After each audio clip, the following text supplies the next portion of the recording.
Oke, selamat datang di BP2MI Jawa Tengah. Aduh, senang sekali saya ada di sini ya teman-teman. Kayak Pak Tony ya sudah ada di sana. Wilayah bebas korupsi ya. Ini sangat menyenangkan sekali ya. Nah, ini kantornya. Jadi kantornya warnanya khas banget ya. Dengan keadaannya sangat menyenangkan sekali. Jadi ini kantornya. Bapak juga sangat ramah ya, penyambutannya sangat menyenangkan sekali. Dimana ini adalah tempat OPP ya.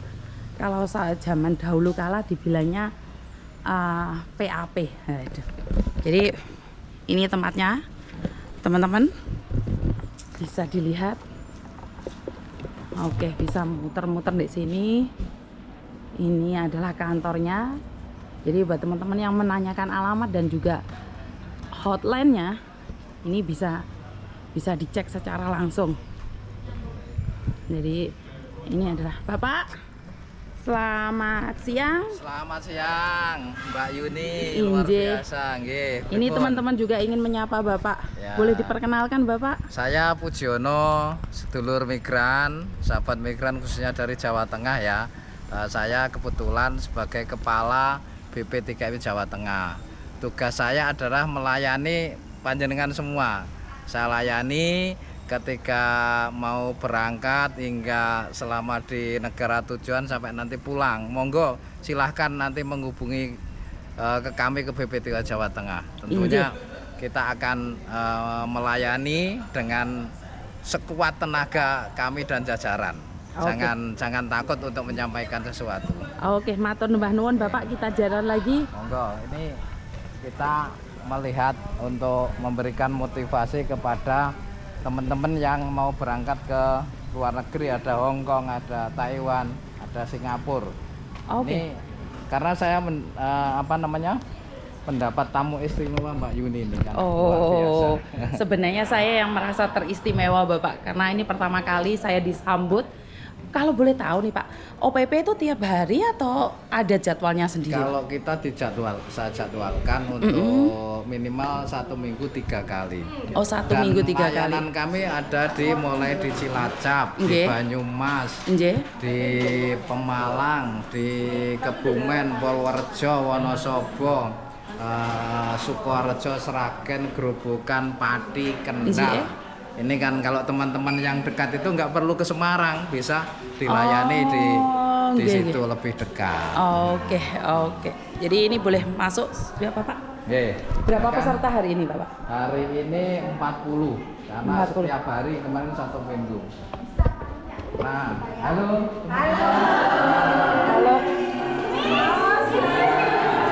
Ini sudah ada yang kenal? Sudah ada yang kenal? Loh. Oh, saya yang bingung ini kok sudah ada yang kenal.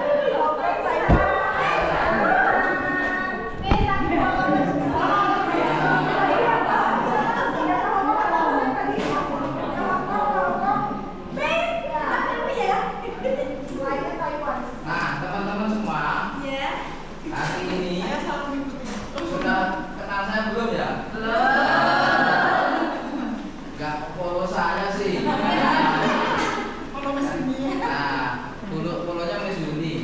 Hari ini saya ya dan jajaran saya kan kepala BP3 ya.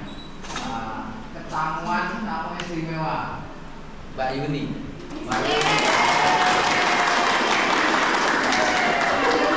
Nah, Mbak Yuni ini saya kenal penggiat kemanusiaan, pemerhati pekerja migran. Kebetulan walaupun aslinya Jember, tapi survei yang ngomong. Sudah kenal? Sudah. Luar biasa. Tadi kan biar beliau menyampaikan pesan-pesan. Kadang-kadang ya ini teman-teman itu kalau di sini kasih pesan-pesan sampai Hongkong lari karena happy. Gitu Mbak Yuni. Makanya kan bagaimana tadi pesannya Mbak Yuni kasih, jangan lupa tujuan ke luar negeri. Tujuannya apa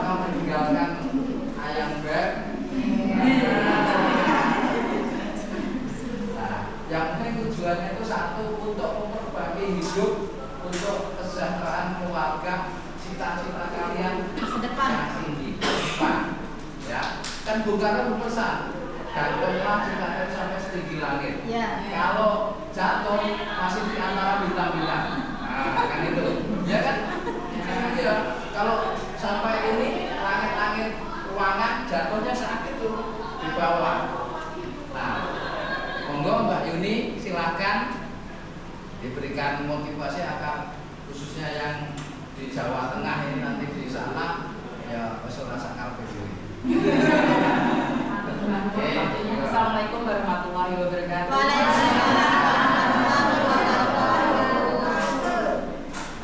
Sempat gemeter ya sebenarnya. Saya ngeliat kalian, saya yang malah kaget.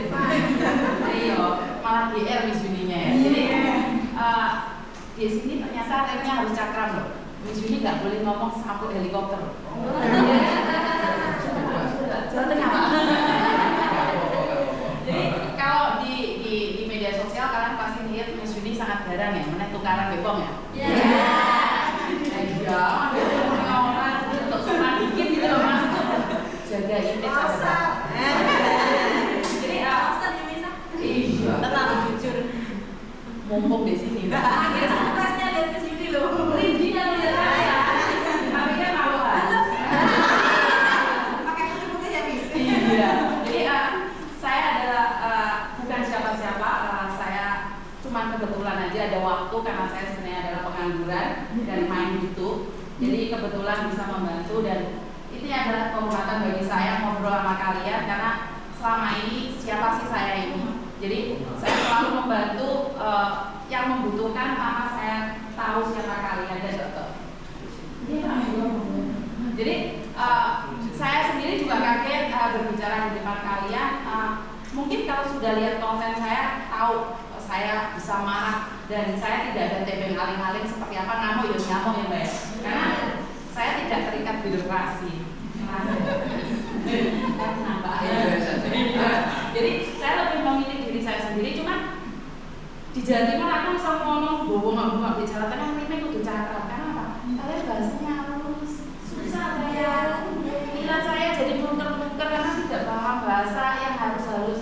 Tapi bagaimanapun seperti yang orang tua saya ajarkan, dimanapun kamu berada, hormati dan junjung tinggi adat istiadat. Jadi bukan karena kamu seperti ini terus seperti itu. Nah, ini pesan saya nih buat dengan semua yang ada di sini saat ini. Mungkin kalian halus, lembut, nyampe ngomong nggak boleh. Berapa lama majikannya kalau kecil ambil 0 gelas Mbak. Yo siso ngomongnya semaput. Jadi ya harus kerjanya beda ya. Dan jalannya itu cepat. Saya tidak peduli walaupun di Malaysia, Singapura, Hongkong, Taiwan itu sama ya. Harus satu-satu. Dan pahami dulu apa yang diinstruksikan majikan. Ojo bilang hai, tapi nggak ngerti. Majikan lain ngomong apa mal? Ya kan ini sering terjadi ya. Suami saya orang ngomong asli dan kita pernah punya pembantu yang dimana disuruh ambil chopstick bukan pisau. Paham nggak maksud saya? Kan ngerti. Nah kalau majikannya memahami nggak apa-apa. Tapi kalau majikan yang nggak memahami akan dipelintir bahwa kalian ingin membunuh majikan. Apakah itu terjadi? Benar-benar terjadi. Adanya dipecat dengan video menyatakan bahwa pembantunya ingin membunuh. Padahal Mbak ini kok nggak paham bisa disuruh, nggak mungkin. Makanya saya bilang tanyakan dulu. Nek nggak paham tanya. Tapi dari ojo tokat kok lek. Bagi melok uang untuk melok boe. Dia lah tanya sekali 2 kali. Boleh ini Mbak Google. Apa artinya? Jadi dia nggak paham. Mungkin tanya agennya. Ini masih aku ngomong apa kalau nggak paham? Karena sangat berbahaya saat kita tidak paham. Sebenarnya bahasa itu penting, tapi tidak penting. Kenapa saya bilang penting tapi tidak penting? Kue pinter ngomong tapi lek dari nilai lama, ya sama aja dipecat. Kue nggak paham tapi nggak paham bahasa tapi kamu mengerti pekerjaanmu bisa bertahan lama. Jadi sergap itu juga penting. Pinter bahasa tapi lama juga nggak bisa. Nah, ini sering terjadi. Bukan berarti kita jadi slave ya, jadi pembantu yang paling rendah. Iya kalau kita belum bisa berbahasa, otomatis kan nurut toh. Bener nggak sih? Nah suami saya pernah ngomong, lah Cece ini gak iso bahasa tapi lek libur gajian itu kita ngomong. Nah ini aneh loh. Nah, ada sing sana. Oke, si Jud lah. Woi, lek gajian kuwi ter ngomong giliran ditolong kerja gak iso. Apakah itu terjadi? Itu terjadi dan saya di Jawa Tengah semangat untuk lebih lagi dan pesan saya identitas kalian KTP paspor jangan diberikan pada siapapun itu.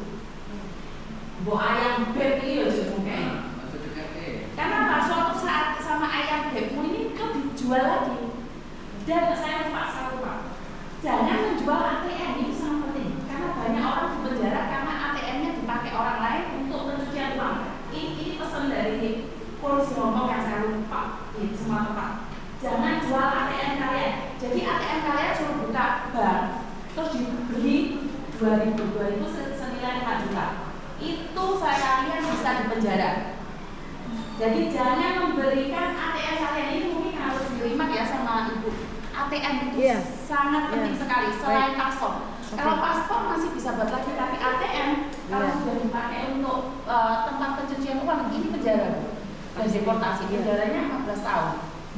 Jadi ini hati-hati ya, bukan salah kalian, tapi jika kalian pernah menjual, kalau saya tanyakan pada yang ngomong, targetnya sindikat itu adalah kalian. Terus cinta di media sosial. Kalau zaman dahulu kala orang rampok itu harta atau nyawa, benar nggak datang ke rumahmu kan? Sekarang tidak. Perampok itu datang di media sosial dan mereka akan datang, saya lagi ngapain? Sudah makan belum cinta? Wah, artinya goblok rontok. Kenapa? Pakai seragam polisi. Kalian inginnya jadi ibu bayang? Bayang-bayang. Siapa yang sudah jadi korbannya? Ya. Siapa yang jadi korban? Pernah jadi korban bayang-bayang? Jangan ngaku di sini, boleh sama bapak tak. Jadi Sekarang banyaknya penipuannya lebih ke bule nipu apa ya, kayak modelan saya mau ngirim ini loh Miss, nanti kamu kirim ke saya buat bayar bea cukai, saya mau ngirim barang dari luar negeri gitu loh Miss. iya, nah ini lagi karena trik itu sudah saya baca dan saya sudah soundingkan, jadi banyak yang sudah bisa lolos. Nah mereka pakai trik baru, bule kere enggak sampai bule kere. Saya bisa bilang gitu kan, nggak mungkin tiba-tiba kirim barang ke kamu dengan harga miliaran. Kowe iki sapa? Bener nggak? Emangnya bule kurang ayu mau orang bule ya dewe. Itulah yang saya selalu katakan, sadar diri, sadar rai, sadar posisi. Lah kalau kalian nggak sadar mau ngono bule langsung speaking English ngono guys. I love you, you love me gitu. Gombalmu ki yo enggak. Strip-stripnya juga enggak cakrap, Bu. Saya mau Nggak apa-apa, keluarin aja Mbak. Jangan asik. Lah ya, pahamnya loh, Pak. Aduh, malah asik kan. Jawa Tengah itu halus loh, Pak. Halus. Karena bukan terlahir dari bahasa halus ya, dan makhluk halus, jadi semuanya kayak Tapi ini campur Mbak Yuni. Nggak semua Jawa Tengah Nggak ya. semua. Ya kan? Ada. Oh Jawa Timur. Ini Jawa Timur. Jadi harus saya ngomong salah. Yang Jawa Tengah saya minta maaf ya. Slow ya. Nggak baik. Jadi itu tadi bule itu juga. Jadi jangan ngimpi untuk bule Mbak. Sorry, bule bisa dibilang lekat dulu duluan nggak akan menikah dengan kakak. Itu prinsip. Jadi lo jual gue beli. Saya beli, saya memberikan kamu barang ini. Lah kok enak menurutmu? Bener nggak? Mereka emangnya nggak cari uang susah tiba-tiba dikirimkan pada kamu bidadari surga? Ya enggak lah. Ngimpi boleh, tapi ojo dukur-dukur. Wah bapak bilang kan cita-cita boleh tinggi. Kalau saya bilang ngimpi ojo dukur-dukur Mbak. Lek turu ojo kirim-kirim. Makanya saya bilang, kenapa itu boleh nggak mungkin kirim sesuatu ke kamu? Tas branded. Lewat tas kecek-kecek gitu kalau Pak Presiden nih Pak, ada yang apa tak gendong kemana-mana. Jadi teman-teman saya selalu mengingatkan bahwa jangan pernah jatuh cinta di media sosial. Dan jika ada polisi mencintaimu, apakah ada? Ada 1001. Tapi satu itu bukan kamu. Jelek-jelek. Ya pengen jempol. Iya. Karena saya ingin kalian sadar diri. Dia mencintaiku. Karena kami melayanimu kan begitu. Iya. Dulu saya. Jadi memang seperti yang saya katakan seperti love scan, ATM, paspor, dan teman. Jangan mau diajak teman kabur dijanjikan pekerjaan yang lebih enak. Nah ini Mbak sampai udah ditulis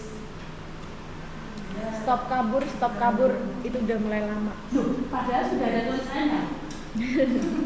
Dibaca nggak waktu masuk? Baca. Yakin. Yakin. Nah, sampai orang sing kabur yang ada di sini. Piye? Nangis ya sini. Tutup lawanmu. Tutup lawanmu apa ya? Jadi sekali lagi buat teman-teman, sebenarnya kalian keluar negeri mau ngapain sih? Lo pada kerja ngapain keluar negeri? Bantu keluarga. Ngapain keluarga dibantu bapaknya mau? Maksudnya gimana? Buat masa depan anak. Untuk masa depan anak. Katanya masih single. Coba ditanya yang cita-cita jadi PMI seumur hidup ada nggak? Oh, jangan kayak gitu, gajinya katanya gede di luar negeri. Tapi kok berangkat lagi.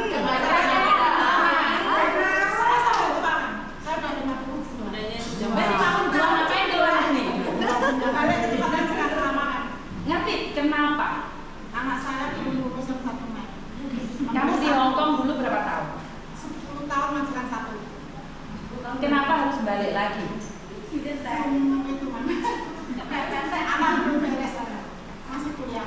Masih kuliah lah 10 tahun tuh duitnya di kan? Banyak. Karena anaknya juga ada. Yang satu S2 yang satu. Wah, luar biasa. Cita-citanya berapa lama di Hong Kong? 1 tahun. Cuman 2 tahun saja. Ya kemarin kan saya pulang main. Ditulis mbak, cuma 2 tahun aja lah.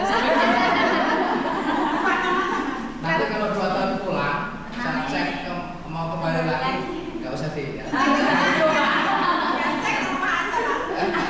udah ada usaha. Nah, seperti yang banyak dikatakan tadi adalah ada nggak yang cita-cita ke luar negeri seumur hidup? Ya. Saya saja yang permanen Hong Kong nggak kepingin di luar negeri seumur hidup. Kalau bisa suami saya ambil ke sini. Kalau mana? Iya deh, oke deh. Kalau mana?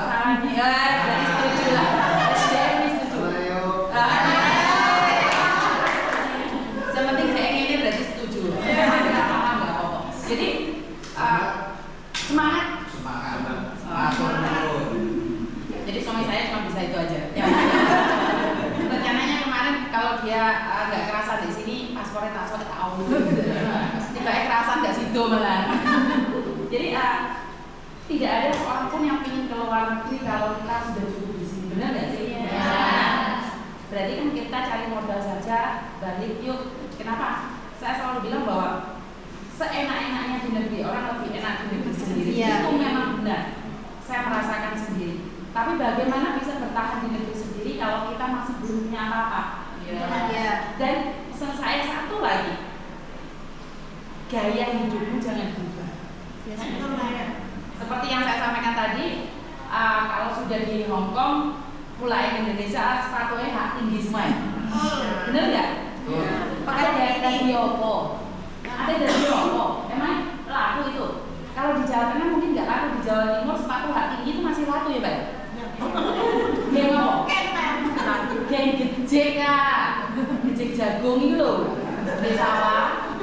Tapi kan kita nggak butuh semua itu. Sekarang kan di sawah jarang loh. Oh, pegawai online lah ini gaya gejek sawah. Jadi jangan bergaya hidup glamor.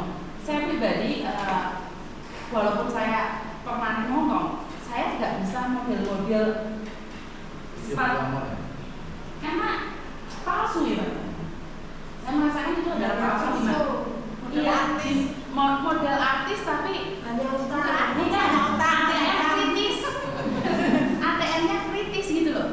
Jadi banyak orang menunjukkan betapa kayanya saya di media sosial, bikin nyataannya orangnya ambruk. Di Hongkong cantik banget. Bener ya? Ya. Pulang kampung rumahnya ambruk. Bukan saya menghina ya? Ya. Kalau ada kamu kayak gini, apa nggak lebih bangga ibumu punya rumah? Ya. Adikmu sekolah. Iya. Wes lek wis dicedheki wong lanang iki nek lanangane apa jadi? Nek wong lanang lagi. Oh, sama lanang Mas, sorry. Ngene iki nek bojo soalnya Mas. Nek kamu bojo ketok. Jadi laki-laki itu menurut saya selalu salah. Oh, kenapa? Gaya hidup tadi. Oh iya. Gaya hidup itu ternyata penting ya. Iya. Nah, ibaratnya ini mending apa? Lauk tempe rasanya walili. Nah, kayak lagu desa sih. Orang ngerti. Mangan tempe rasane koyo mangan walili. Nah, itu sederhana maksudnya. Kehidupan yang lebih santai. Kenapa? Karena di luar negeri pengaruhnya seperti yang bilang bahwa pengaruhnya itu sangat cepat sekali. Gaya hidup yang dulu kita ingat biasa-biasa saja, wah harus stick red, harus foto jebret. Jadi luar biasa. Betul. Jadi biasanya gak harus Starbucks malah ketok desomu. Jadi kamu malah menunjukkan ke orang lain itu udah dari dulu mending Starbucks. Lah kamu baru sekarang upload. Bener nggak? Iya. Lah foto-foto di lesehan 10.000 walet, tapi di Hongkong, di Singapura, di Thailand nggak ada 10.000. Menyesuaikan, nggak usah gaya-gayaan. Kalau orang lain bergaya lebih mewah, bukan berarti dia lebih bahagia dari kamu. Itu prinsip aja. Dia ini sedang membahagiakan dirinya sendiri dengan menipu di media sosial. Jadi Setuju? Iya, karena memang kalau orang yang kaya tidak perlu ditunjukkan, orang sudah tahu dia kaya. Orang yang cantik tidak perlu pura-pura cantik. Lo filter oke kok. Iya kan?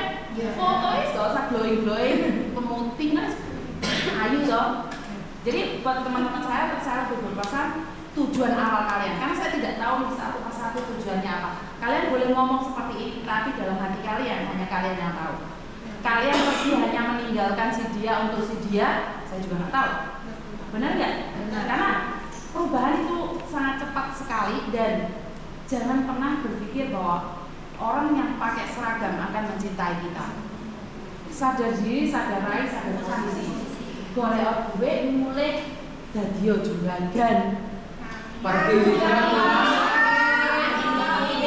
Coba kita bareng-bareng. Pergi migran pulang. Nah, ini yang saya inginkan ya. Saya akan merasa lebih bangga nih. Kayak sampean Mas, mulai. Serapo apa saiki dinyek wong lanang klutak-kluturan duit duit. Duh, Bang gak bengok-bengok modele 100 juta Mas. Bener gak sih? Barang kamu taruh 200 juta gak bengok, gak ono suarane. Tapi coba kamu tuku mobil, bayu tombol yang rasan-rasan. Bener gak? Benar. Bikinlah usaha. Apakah beli mobil nggak boleh? Boleh. Tapi kegunaannya apa? 2 tahun, 1 tahun 2.500.000. Apa? Pajak. Oh pajak. Wah, tak pajak tuh nowesan. Orang sampai setahun digol enggak? Karena jauh-jauh kredit. Nah, posing malah mosel mulai meneh.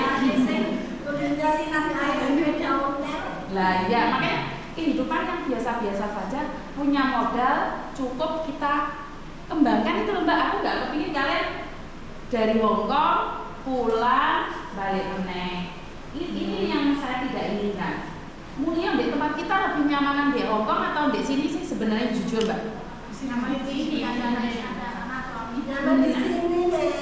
Gaji saya 2.300.000 men. Di mana? Di Garmen men. Terus makanan uang Terus lembur itu sampai mau mati men. berat kamu piro? Sampai tuh anak saya kan mau kuliah, nggak tahu tuh terus nggak mau kerja, nggak mau keluar. Saya tanyain mau apa nak? Bu, aku mau daftar apa? Di Unisula dulu kan nggak ada terima Apa? Unisula. Kuliah. Kuliah. Kalau saya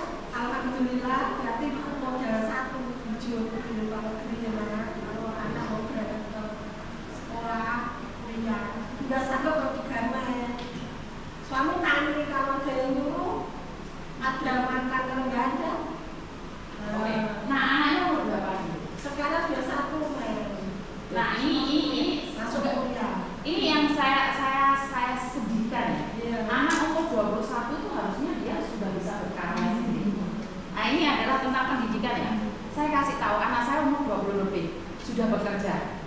Saya itu membiasakan anak saya untuk bayar kos di saya, biar dia punya tanggung jawab. Jadi kalau mbaknya benar membiasakan anak, tapi anak seumur segitunya seharusnya dia bisa berkarya sendiri, gak jaga yang ngomong. Kalau saya sudah umur 20 tahun, saya tidak mengizinkan ibu saya menjadi pembantu lagi. Itu saya ya. Kenapa? Harusnya saya yang menggantikan posisi. Nah ini kalian yang masih muda-muda punya anak, ojo dulu. Masih ingat kejadian yang di Malang ibunya dibunuh sendiri sama anaknya? Iya. Ya. Itu apa penyebabnya? Karena dimanjakan, duit kabeh kayak gitu. Akhirnya tidak. Malah saya bangga ini sama dua laki-laki seperti ini.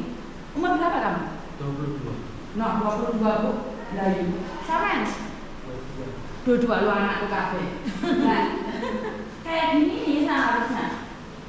Sampai kalau memanjakan dan akhirnya suatu saat anak itu akan jaga nih. Boleh ibu sehat terus nggak apa-apa. Apes nggak ada dalam kalender. Jadi jangan terlalu memanjakan anak. Loh saya itu juga memanjakan anak. Siapa sih yang tega lihat anaknya ngelongsor? Tapi sampai kapan kita akan memanjakan ini? Kenapa tadi mbaknya menanyakan kenapa mereka keluar negeri bertahun-tahun? Karena anak itu beban anak. Seharusnya kan didik anak juga, bukan kita yang jadi pembantu selamanya. Anak harus berkarya dong. Menggantikan posisi orang tua. Betul, bukan menjadi beban orang tua. Seumur anak saya dari umur 19 dia memilih untuk tidak sekolah. Saya katakan pada dia, saat kamu masih sekolah tanggung jawab saya penuh. Tapi saat kamu memutuskan untuk keluar dari sekolah, kamu bukan tanggung jawab saya. Dan saya katakan sama anak saya, saat kamu menikah, tak cotek kamu teko kakakku. Kenapa? Biar independen. Anak saya yang perempuan, saya bilang kamu tak kasih mobil sekarang, tapi lek kamu nikah, tak ambil itu hartaku. Golek dhewe. Nah, ini yang sering Bukan berarti ibu yang kejam ya? Karena yang memahami dikira nanti ada yang batin, wah kejam amat Bu Yuni itu. gini loh Mbak, mendidik bukan menyakiti. Cara kita mendidik agar independen, Mandiri, independen itu maksudnya mandiri, agar bayari ngomong bahasa Inggris. Jadi gini loh Mbak, kalau seumur hidup berapa banyak artis yang anaknya nggak bisa mandiri? Banyak kan? Lihatnya kan kesel. Nah kita bukan artis, kita bukan keturunan orang kaya, kita cawe-cawe sendiri. Masa iya sih anak akan memperalat kita? Yang di Malang itu terjadi kenapa? Karena ibu dua cinta yang ngomel-ngomel anak yang nesu. Karena peteng hati, karena anaknya nggak pernah diomelin, yang tahu cuma uang, akhirnya gelap mata. Dan saya menanamkan anak saya dari kecil, mungkin ini ada yang setuju, ada yang tidak setuju. Saya katakan pada kedua anak saya, kamu sekolah tanggung jawab saya. Kamu keluar dari sekolah memilih untuk bekerja, tanggung jawabmu. Kamu tinggal ke aku, kamu harus bayar aku. Bukan saya butuh uangnya Mbak, tapi butuh tanggung jawab. Jadi anak saya yang laki-laki, Koko Thomas itu bayar kos ya Mbak. 1 bulannya 5.000. Yang cewek masih sekolah dan kemarin tiba-tiba ada yang lamar Pak. Di umur kita tahun dilamar Bang. Saya bilang boleh. Apakah saya melarang anak saya nikah? Tidak. Tapi ingat apa yang saya berikan termasuk rumah dan harta itu saya punya. Saya kerja, punya saya kembalikan. Kamu keluar sama suamimu. Apa yang saya inginkan? Independen, mandiri. Kalau suatu saat saya jatuh sakit, suatu saat saya dipanggil Tuhan lebih awal, kan dia sudah mandiri. Lah kalau saya nunggu terus, harta saya akhirnya dijual, akhirnya dihabis, terus dia sendiri bagaimana? Lebih kasihan lagi kalau sampai anak saya tidak bisa hidup tanpa saya. Dan kita kan nggak selamanya ada di sini, Mbak. Iya. Berapa banyak orang yang sakit di Hongkong pulang, sementara keluarganya nggak mau nerima. Loh ada loh, jangan dibilang nggak ada loh. Hidup ini kejam. Ada, memang ada. Memang ada, Pak. Kita lakukan untuk negosiasi tetap nggak mau kita upayakan untuk bakti sosial akhirnya sambil menunggu kesadaran. Itu Pak Yuni ada ya Pak. Jadi teman-teman ada yang diceritakan Pak Yuni itu terjadi. Lanjut Pak. Ya, yang dimana karena itu memang Jawa Tengah Pak kemarin yang sakit parah di Hongkong. Saya lihat sendiri posisinya terbaring nggak bisa gerak dan dia cuma ingin bilang tapi keluarga sama sekali tidak peduli, lempar sana lempar sini. Jadi saya selalu mengingatkan apes tidak ada dalam kalender kalian, makanya hati-hati pegang uang. Ini lebih semua kan dengan duit. Ojo gampang disilih wong. Termasuk kawan aku, umurmu 22. Jatuh cinta boleh, goblok jangan. Begitu juga dengan kalian yang perempuan. Berarti rungkat. Oh. Jadi sedih saya. Jadi kalian boleh jatuh cinta, tapi jangan jadikan uang itu alasan. Jadi jangan sampai uangmu itu brodol ke siapa. Kamu boleh kirim ke keluargamu, tapi pegang sendiri. Seandainya mbaknya yang sakit waktu itu di rumah sakit, dia pegang uang, kira-kira keluarganya mau nggak? Mau. Nah, itulah yang saya katakan pada anak-anak saya.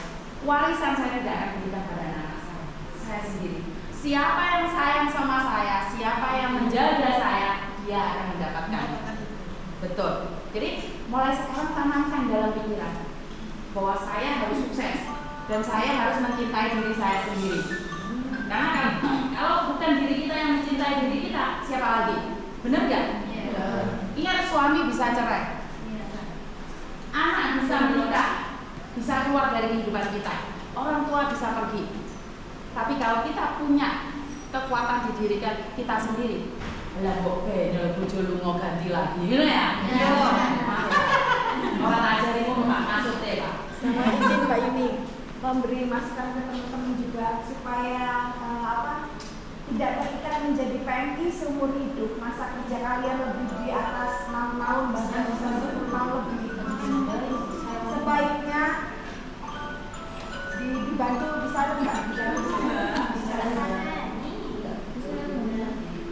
Nah, saran saya selama dalam hidup kita tuh wajib punya rencana. Mungkin rencana terdekat adalah menjadi seorang PNI. Tapi kalau tidak punya rencana jangka panjangnya, kalian akan terikat menjadi PNI seumur hidup. Berangkat lagi dan lagi. Nggak tahu, oh bu kuliah anak, oh bu bayar ini, oh bangun ini, nggak bubar-bubar. Kurang bu, kurang.